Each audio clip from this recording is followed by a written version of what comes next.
Hello friends, welcome to Tax Lama YouTube channel.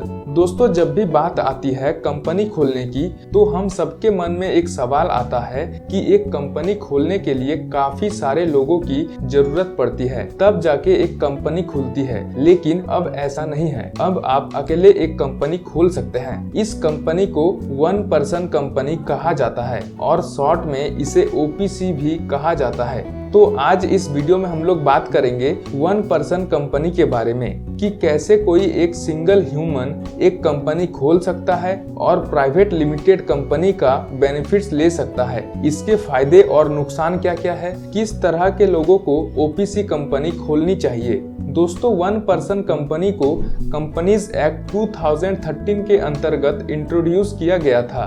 OPC company का share holder एक ही होता है, यानी उस कंपनी का ओनर एक ही होता है। अब देखिए, पहले जब किसी एक बंदे को बिजनेस करनी होती थी तो वो एक प्रोप्राइटरशिप फर्म खोल लेता था, बट उसका नुकसान ये था कि प्रोप्राइटरशिप की जितनी भी लायबिलिटी है वो ओनर की लायबिलिटी बन जाती थी।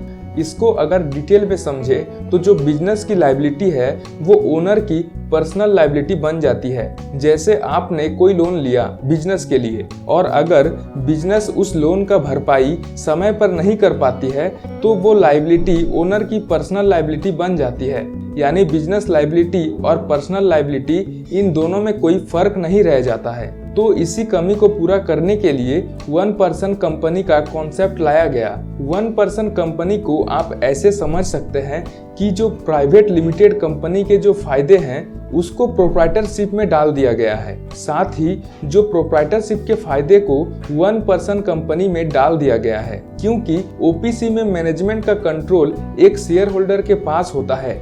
जैसे प्राइवेट कंपनी में मिनिमम 2 शेयर होल्डर होते हैं, लेकिन ओपीसी में मैक्सिमम एक ही शेयर होल्डर होता है। चलिए अब हम लोग बात करते हैं ओपीसी कंपनी के कुछ प्रमुख विशेषता के बारे में। सबसे पहली चीज, जब भी आप वन पर्सन कंपनी बनाते हैं तो आप उस कंपनी के सिंगल शेयर होल्डर बन जाते हैं। साथ ही आपको एक नॉमिनी भी ऐड करना पड़ता है ताकि अगर किसी कारण से शेयर होल्डर की डेथ या डिसेबिलिटी हो जाती है तो नॉमिनी उसकी जगह ले सकती है और ओनर बन जाती है। अब देखिए, जब नॉमिनी ओनर बन जाती है तो अब उसकी मर्जी है कि वो उस कंपनी को कंटिन्यू करे या फिर बंद कर दे। तो इसलिए ओपीसी में परपेचुअल सक्सेशन नहीं होता है। परपेचुअल सक्सेशन का मतलब कंपनी बंद नहीं होती है शेयर होल्डर के डेथ या फिर डिसेबिलिटी होने पर, सिर्फ और सिर्फ शेयर होल्डर चेंज हो जाता है। Perpetual succession private company, public company और एलएलपी में होता है, लेकिन ओपीसी के केस में नॉमिनी पर डिपेंड करता है कि वो कंपनी को कंटिन्यू करे या फिर ना करे। अब बात करते हैं ओपीसी कौन बना सकता है। कोई भी नेचुरल पर्सन जो इंडियन सिटीजन है और नॉमिनी भी इंडियन सिटीजन होना चाहिए। इसके साथ साथ एक पर्सन एक से ज्यादा ओपीसी नहीं बना सकता और एक से ज्यादा कंपनी में नॉमिनी भी नहीं बन सकता है। तो इस बात का भी आपको ध्यान रखना है। अब ओपीसी कंपनी में प्राइवेट कंपनी के कई सारे फायदे मिल जाते हैं। जैसे मिनिमम ऑथोराइज्ड कैपिटल 1 लाख की होती है और मिनिमम पेड अप कैपिटल की कोई मिनिमम लिमिट नहीं है, यानी आप 0 रुपए से भी अपनी बिजनेस स्टार्ट कर सकते हैं और प्राइवेट कंपनी में भी ऐसे ही रखी गई है। इन दोनों कैपिटल का मतलब हम लोग किसी और वीडियो में बात करेंगे। इसके अलावा हम लोग ओपीसी के डायरेक्टर्स की बात कर लेते हैं।